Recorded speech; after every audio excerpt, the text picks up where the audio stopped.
Hey, interwebs, Angie here, and we are talking Love is Blind. If that's what you're into, pull up a seat and chill for a while. If you like what you hear and you want to hear more, then click the link to the channel below and check out Faith Over Everything podcast that I host with my sister. But until then, let's jump into this episode and get to it. Okay, we are here.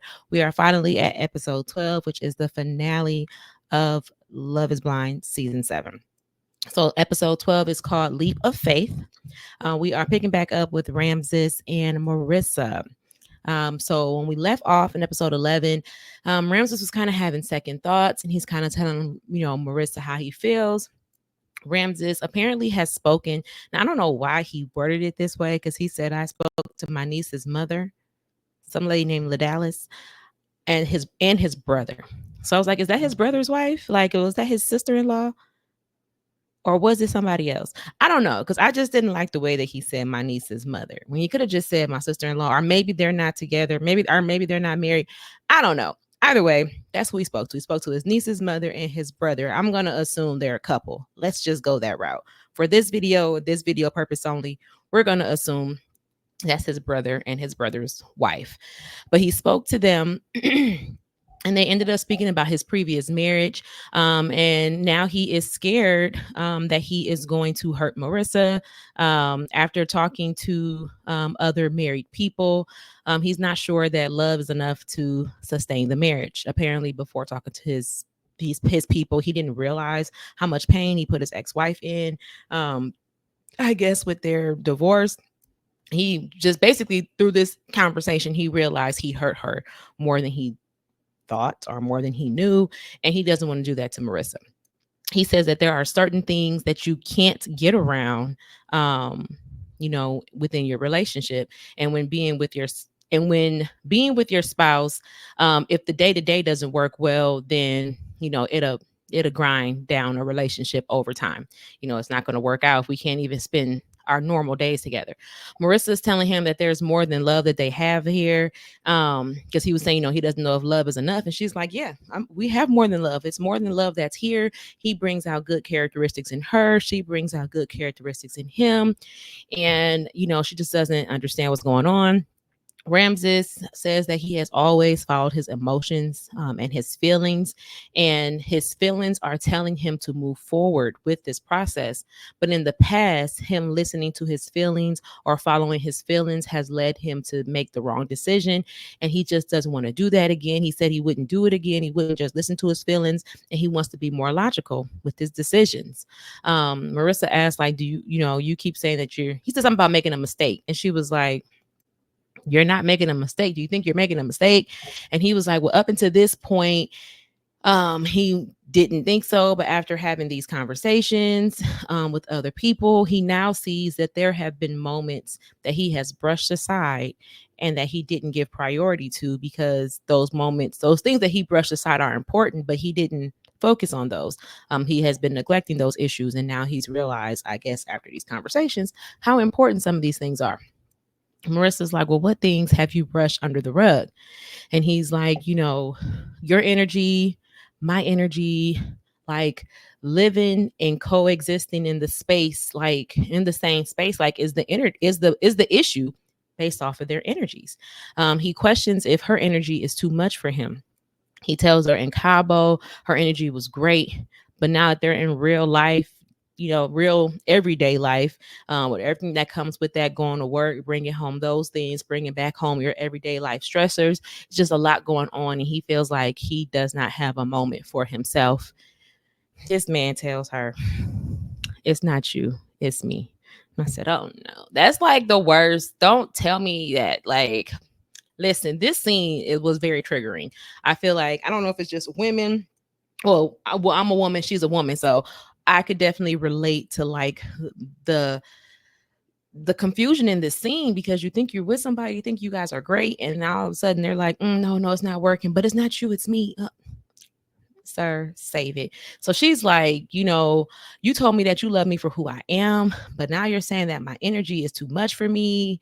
Like, what? And Ramses was like, well, I mean, in the pods, it was great. I loved it. And Marissa's like, yeah, that's what every guy says the first few months, that I'm great. He loves my energy.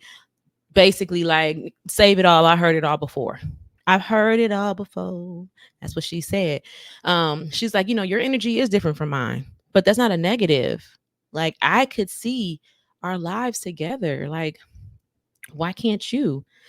She tells him that he probably shouldn't have done this experiment because it's clear that he needs to live with someone for a significant amount of time before he marries them. He said that no, the 3 week period, it was fine, and like he couldn't anticipate that he would feel this way at the end. And she said, "Well, I anticipated it as soon as you start talking to other people or having conversations with other people." Um, she says that she was sure about him, and she is hurt that he doesn't feel the same way, and she just wants, somebody to be sure about her, and she just wants somebody to choose her. She said this is the worst day of her life. This scene was really hard to watch because Marissa was definitely very, very much torn up. She was crying, like they hugged at one point, and she just cried into his shoulder, like crying, sobbing, and just like, "Are you sure? Are you sure?" Like it was a lot. And it was very sad because you feel for her. Although I will say, with what they talked about, like the military differences and things of that nature, like the way they hyped or harped on that scene, to me, it gave y'all don't need to be together, because I feel like those military differences are fundamental differences. Like, she's always going to support the military. And if that's something that you can't get behind, that's going to affect how you guys view the world, all of that. And if you guys don't align in that way, I don't know. So it's I don't know. Um, you know, again, she says the worst heartbreak she's ever experienced. And then he she didn't ask him, like, are you sure? And she's confused as to like how he became so unsure so fast. Ramses said that it's not that I'm unsure about you, I'm unsure about marrying you. And we both need to be sure going into this decision. She tells him that this is the worst heartbreak she's ever experienced, and that just 2 days ago, he told her he was so excited to be married. They picked their first dance song, and they both got emotional. She was like, he got emotional, and then I got emotional, and they just shared this moment together just 2 days ago. And now she's like wondering, like, was I crazy? Like, did I just make this all up in my head? Girl, been there too. Like, where you just like, everything was just good yesterday. Like, yesterday we were so in love, and now today, what are you saying? So this scene was very, very, very um relatable. It was a relatable scene. If you have been through a breakup, a heartbreak, I could definitely relate to Marissa in this scene. We hear her go call her mom, and I'm like, girl, yeah, call your mama, because your mom need to be here. Because I didn't like the way she came at Ramses when y'all had met. But now, you know what? Mama knows. Okay, child. Mama knows. Put mama on the phone. Let her tell him off right here, right now. She said, Mom, the wedding is off. We her mama like, what? We see her engagement ring on the floor. We hear her crying in the background, and they go into the Love Is Blind opening credits. And I will say this: I know a lot of people have been giving Ramses a hard time, because they're like, oh, he played in her face, blah blah blah blah. I don't know what it was. I don't know if he. I feel like as people, we have to. I don't know. I say this. My sister always tells me that, like, I'm good at seeing both sides. Maybe I am. I don't know. But I am just, you have to, looking at it from Ramses' side. Let's say Ramses did think that he was in love, and he did think that Marissa was the one.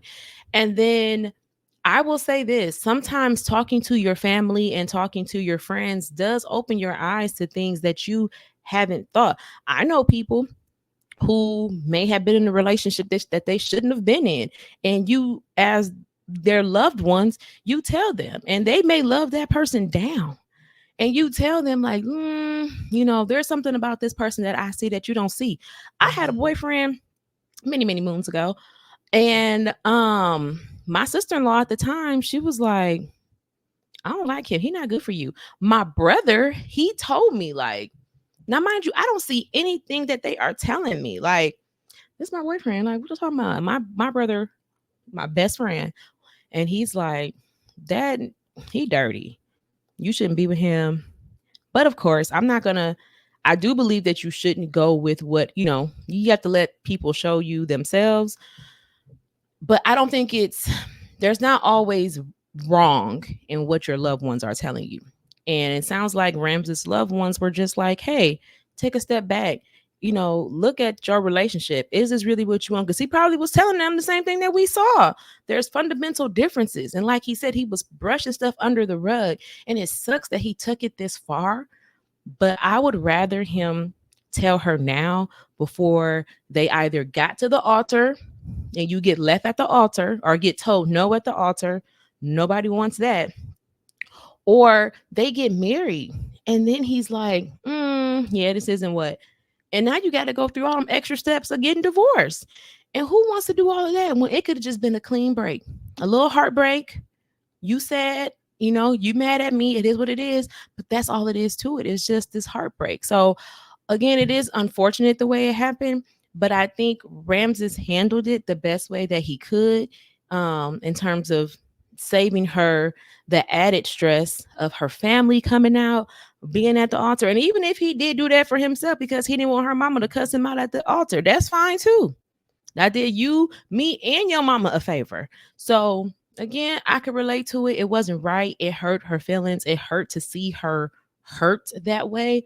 But I think Ramses did the best he could in terms of not letting it go to the altar. But anyway, that's it. Now we're down to 2 couples. Y'all, we started off with like what, 6 couples this season? Ramses, Marissa, Hannah and Nick. We got Ashley, Tyler, Taylor, Garrett, Monica and Steven. Was it, who am I missing? Alex and Tim. Did I say them already? I think that's the 6. So we had 6 couples, and now we're down to 2.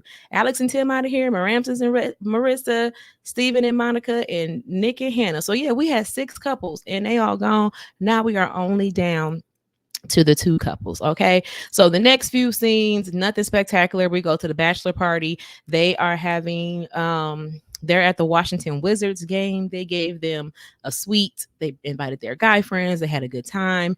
Tyler and Garrett got to go out on the court for like halftime or whatever else.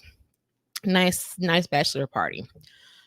I was irritated because I felt like the guys' bachelor party was better than the women's bachelorette party because they just gave them like a pajama party in like a little, I don't know if it was an empty warehouse. I don't know what it was. I mean, it was it was decorated really cute, but I just wasn't, the vibes were not there. Like, this is a bachelorette party. Like, I feel like it should have been a little bit more lively, especially on Netflix's dime. Y'all could have did more than just this little pajama party. No, thank you.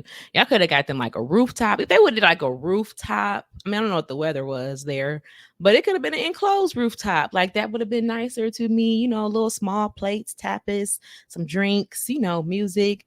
I don't know, but it is what a TI is, child. All right, and we are off to our first wedding. So the first wedding we have up is Ashley and Tyler. I'm just going to talk about things that stuck out to me.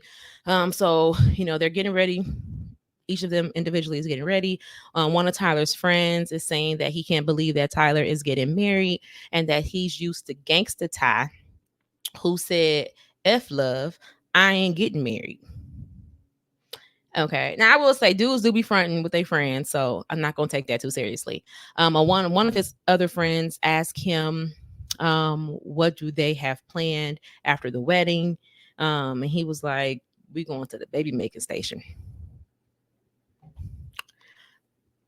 The amount of times Tyler and Ashley talk about babies and kids is kind of like, especially now knowing that he already has children, it's so frustrating because I had so much hope for them in the beginning of the season. And if all of this stuff hadn't come out, they would be like the love story that they have had going up into the weddings. It would have just been like, oh my gosh, whatever. Like, it would have been such a wonderful moment. But we're here and we're talking about babies, and you already have babies, allegedly. But anyway, one of his friends is like, y'all trying to have a baby right off the bat, and he's like, yeah, she wants to have a baby, in a year. Okay, so Ashley is talking with her girls in the suites. She's telling them how Tyler makes her feel protected. He allows her to be powerful, and she loves how he doesn't just put her in a box. Every day every day he gets up and makes her coffee. One of her friends was like, "Okay, that's nice, but basically, how men be in the beginning. They gonna do what they want to do to try to win you over type stuff."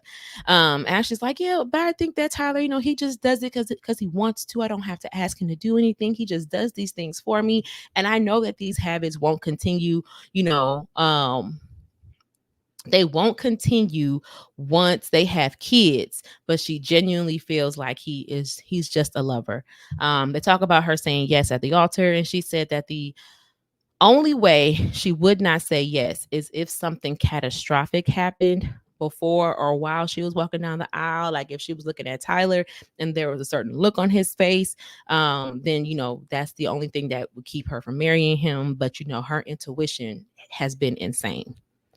And I was just like, has it though? But we're gonna get to that. I'll give my thoughts on that. Her friend asked if her dad is walking her down the aisle. She says yes, he's going to walk her down the aisle, and then hand me to my mom, and then she'll give me to Tyler. And then she's like, "Well, how you think?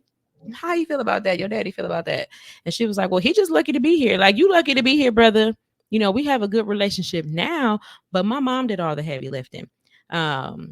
Which was weird. I'm not gonna say it was weird. There may have been a time in the pods where they talked about her relationship with her dad. I don't necessarily remember it, but I think it's weird that Netflix decided to focus on the meeting between Tyler and her dad as opposed to Tyler and her mom. If her mom was her primary parent, we should have saw that interaction rather than her dad's interaction with Tyler. That's just my opinion.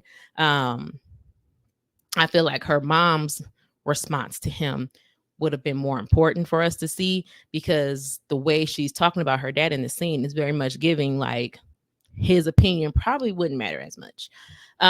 She goes on to say that when her grandfather died, that led her to rebuilding her relationship with her dad, but she doesn't want a man like her dad, as her dad has not treated women right, her mom included. So I say, I hope that she does find a good man in Tyler, because the streets have been talking and what they have been saying is not good. So with that, I saw an interview the other day. If you guys want to watch it, definitely check it out. It's on Jessie Woo's channel. She had this lady named Sydney Redwine. I think that's her name.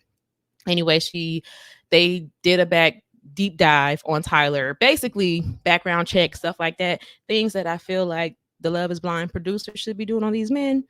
And so we know that on this show, Tyler has said that these are his sperm babies. We know that the mother of the children has come out and said that that's not true, technically for the first one, but not for the twins.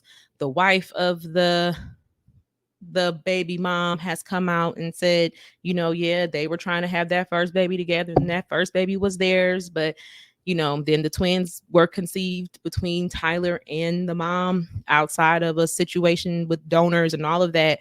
So those are his children. Court records show that there was a custody hearing, with him and the mother, or dispute or whatever, back in 2021. Again, this is on that interview I told you guys about, where the court records were shown and everything. It was filed in 2021. In 2022, it seems that custody was awarded or ordered.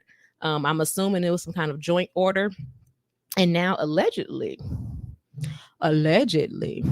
there is a court case that's going to be happening next month in November, basically for like failure to pay child support, because the streets is saying that Tyler owed like $30,000 in child support. I don't know if that's true. Again, alleged, but he's behind in child support because he has children.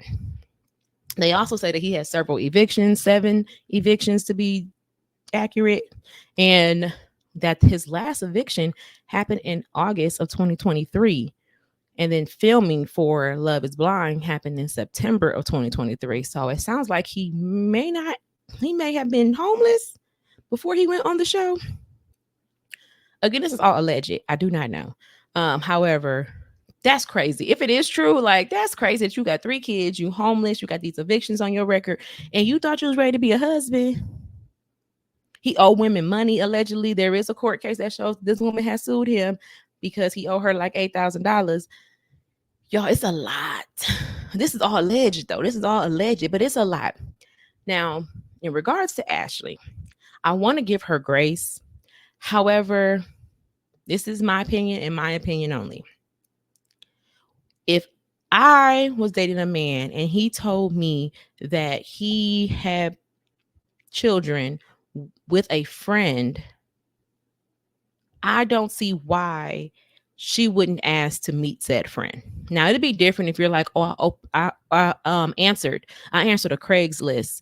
You know, look, I needed extra money or whatever, and I answered a Craigslist looking for sperm. I mean, that's crazy, but like that, or you know, you went down to the sperm bank and you gave some sperm, so there may be some children out here that look like you.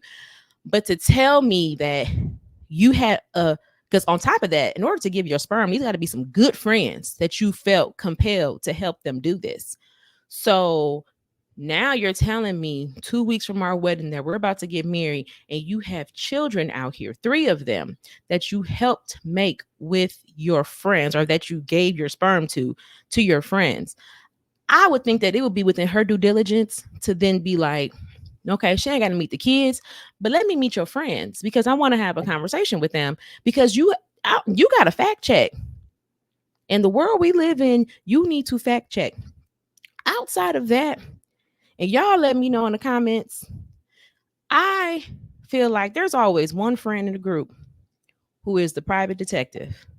Okay? I know because I am that friend. Give me that man name. I'm going to look him up. I'm going to try to find some information. Now, I will say people have gotten smarter in these times, but back in the day when I was young, I'm not a kid anymore, but some days I sit and wish I was a kid again. I used to find all kinds of stuff, okay? I would look it up. Oh, that man got what? What? I knew what, I have a stepson. It's my bonus son. I knew what my bonus son mama looked like before I ever met her. You know why? Because I looked her up. Oh, you said you're not with her? Let me make sure. So, I mean, it's just, I feel like, granted, even if Ashley don't have that in her life, maybe she ain't got no friend that's gonna look everything up. The least she could have done was sit down with the mother of the child to be like, hey, what's for real here? Now, maybe he said some stuff to keep her from doing it because we know how men do, but I still just don't understand. So, I mean, I know that everybody's giving Ashley grace, and, you know, we do want to give her grace in that sense because maybe she didn't know, but I personally feel like there may have been some signs that pointed that she knew. And I'm not saying that Ashley is this woman, but there are some women in the world who are fine with you not taking care of your children as long as you focusing on me and you together. We gonna start our life together. We gonna have our kids. They made my kids, so I don't care. I'm not saying that's Ashley. I'm just saying that's life. Moving on. We finally meet Tyler's mom. And I wonder why we did not get a scene with Tyler's mom meeting Ashley. Like, because allegedly his mama did the same thing. The mama had posts on the interwebs. Oh, these my grandkids. And then as soon as he went on this show, she deleted her stuff off of her page too. Allegedly. Anyway, her mom is talking to him and she's like, are you still okay with not inviting your dad? And he was like, I thought about him this morning and he's probably at home thinking, dang, I'm dying. I don't get to go. But he put that on himself. You know, I don't think I could be emotional around him anyway. Cause like his mom was like, yeah, he's a stranger. He's like a stranger. He's like, yeah. But his grandma, which is his dad's mom, is in attendance. Now I was confused because he said his dad's probably sitting at home thinking and saying like, I'm dying, I don't get to go. And I was like, what does that mean? Like, I don't know if he meant his dad is physically like he's really dying, or does he mean like he's dying because like, dang, I really wanted to go to that wedding and I didn't get an invite. Like I'm dying to go to the wedding. I don't know what that meant, but okay. Anyway, the wedding starts. Ashley is talking to her dad before going down the aisle. He speaks on having good and bad times and sticking it out through the bad. Again, That to me was very, it stuck out because it's like, oh, if all this stuff is true, there's definitely going to be some bad and or slash confusing and or rough times coming y'all way, or that you guys are currently experiencing. But okay. They walk down the aisle and they do their vows. Tyler says yes, Ashley says yes, and we have our first married couple. Okay. Let me see if I can make it bigger so you guys can see their picture. I mean, Ashley's dressed up beautiful. They looked good on their wedding day. I'm not going to take that from them. They looked really nice, but it still was just whatever. All right, moving on. We have Tyler and Garrett's, I lied, Taylor. Taylor and Garrett's wedding, or Garrett and Taylor's wedding. We have Garrett telling his friends that he talked to his parents forever the night before and how this is such a big decision. One of the cutest moments was when Taylor was in the, dressing area, and her mom gives her this box and she opens it up, and it's like it's from the hospital she was born, and it's a cute little poem about how the baby bonnet she wore can now be her something old, and she can use it as a wedding hanky. It was a really nice scene. You got something that was like, how you get like these, well, if you're a parent, you get these little mementos and these little keepsakes. And I can imagine just seeing your child all grown up on their wedding day. It is an emotional time. And so, because when she put that little bonnet on her head, y'all, her head was so small as a baby. Now she's an adult, and it just looked like, I wish I would have got the picture, but I thought that was really cool. A very sweet moment between her and her mom. We do see Taylor's dad makes an appearance, because remember, she was saying that her dad didn't really want to be on the show. But it's very much giving, I'm not about to be on this show if, I don't know what's really going on. But we did see her mom, the last episode, was saying that she had spoke to her husband and she had told him, that their children are grown now. We gotta let them make their own decisions. And if they're inviting us in, we need to show up and be there. So I think he probably took that to heart. And so he shows up. Her dad shares that or he's helping Garrett put on his tie. And then her dad shares that the tie that he is wearing is his brother's tie. When I tell y'all, her daddy, sweet man, but he was just, it wasn't Debbie Downer, but it was just sad moments, because he talks about in this scene about his brother dying. He talks about the people that were in his wedding. He had 8 groomsmen, and there's only 4 that are still alive, and one of them just passed away last week or last month, or it was a lot of sad death going around during a happy time, but he shares that when his brother died, which was Taylor's uncle, Taylor was there when his brother died, and she was with him. And he said that Taylor stayed there with him for 2 weeks, and that she will do the same for him. She'll be there, and how important it is for you to have the right partner to do life with, so that they're there for you through those hard and those good times and those hard times. And I thought it was a really good message he gave to Garrett, because it is true. You do have to have the right partner to go through this life with. We have a nice scene with Taylor and her parents, and her dad was like, do you know what today is? And she was like, yeah, it's the 13th. And she's like, you guys got married on the 13th. So it's like, we learned that Taylor's parents got married on the 13th, which is, coincidental. That I don't know what month. Clearly, we don't know what month it was, but Taylor and Garrett are getting married on the 13th. Her parents were married on the 13th. So they're like, maybe that's a good sign. I did get nervous when I saw the scene with Garrett and Taylor's dad, because I was like, oh, maybe that means that Garrett's parents aren't coming, because earlier he was telling his friend that he was talking forever the night before with his parents. So it's like, are they not coming? But then we see his parents show up. So they do make it. His dad asked him, like, how are you doing? And Garrett's like, I'm feeling lighter now, but this morning I was feeling pretty heavy. And his mom was like, what do you mean? Now you could tell that his mom had like a glimmer of hope, like maybe he isn't going to do this. And Garrett was like, I just like, it's a big day, and so his mom is like, yeah, it's such a big decision, you're making it in such a small amount of time, like you're making it so fast. And she's saying how, like, you're not a spontaneous person, but this is very spontaneous. So Garrett talks about, all the good that comes with him and Taylor. And while he's talking, like you could see his mom, like she's like wiping her tears. And I'm not mad at his mama. You my baby, okay? I only have sons, so I could imagine, like a bond between a mother and a son, and maybe a daddy and his and daughter, and even mothers, like all of your children. I don't have any daughters, but I'm sure if I had daughters, I would feel the same way. Like that's your baby, and you want your baby to not make any bad decisions. You want them to do, everything. You don't want them to be hurt. You don't want them to hurt anybody. So it's like, so she's wiping her tears. She's like, I know you're an intelligent man, and being married and having a family is such a good opportunity to have in life. And she's just happy that he'll be able to experience this part of life. Then she's like, do you realize you're getting married on the 13th? We got married on the 13th. And he's like, oh, I had no idea. So that just goes to show sons and daughters, they be different, because Taylor knew when her daddy said, do you know what today is? She said, yes, the 13th. It's you and mom got married on the 13th. Like, that baby knew. His mom had to tell him,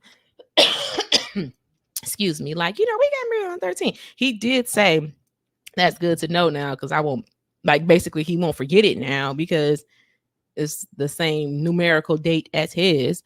Anyway, his mom goes on to say how it's cool to watch him, because she was like emotional, and I ain't gonna hold y'all, I'm very empathetic. I get emotional, so I was watching this. I wasn't crying or anything, but I did get a little sad, like, oh, just think about my babies, because she was saying how it's cool to watch him grow up from such a little curious boy to now he's a grown man. And I was like, you can tell that she loves her son.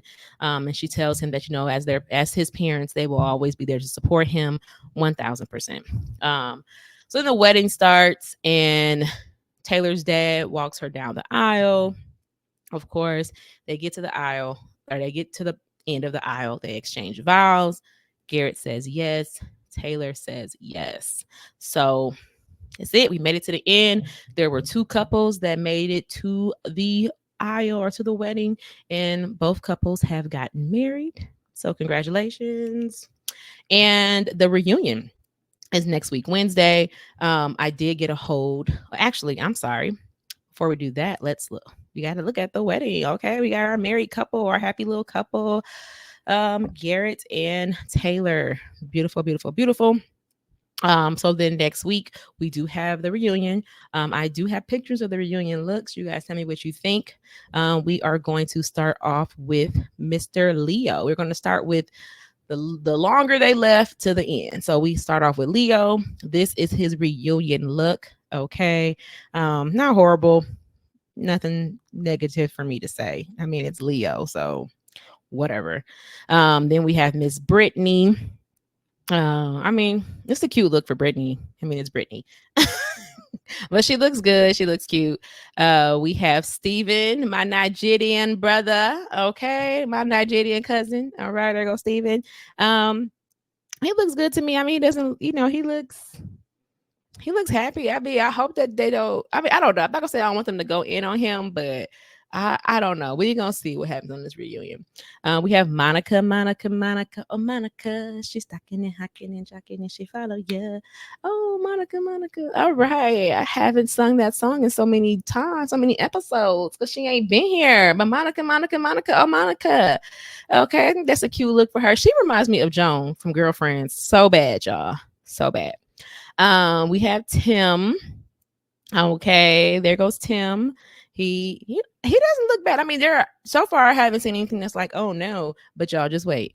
We have Alex. Alex looks good. I think this is a good look for her. There are some online photos of we've seen online, I've seen online photos of her, and that hairstyle and that color for her, to me, is just so good on her. We have my boy Nikki D. Not a fan of the shoes. But I'm no fashionista, so don't listen to me, you guys. But that's just my opinion. But there's Nikki D. We have Hannah. Now, I don't know what's going on with her. I don't like this. It's not because I don't like Hannah. I don't like this look. I don't like this outfit. That's just me. I don't know. Is that supposed to be a split or not a split? But I don't know. What is this opening? I don't like the opening on the side. I don't like it. But that's Hannah. Uh,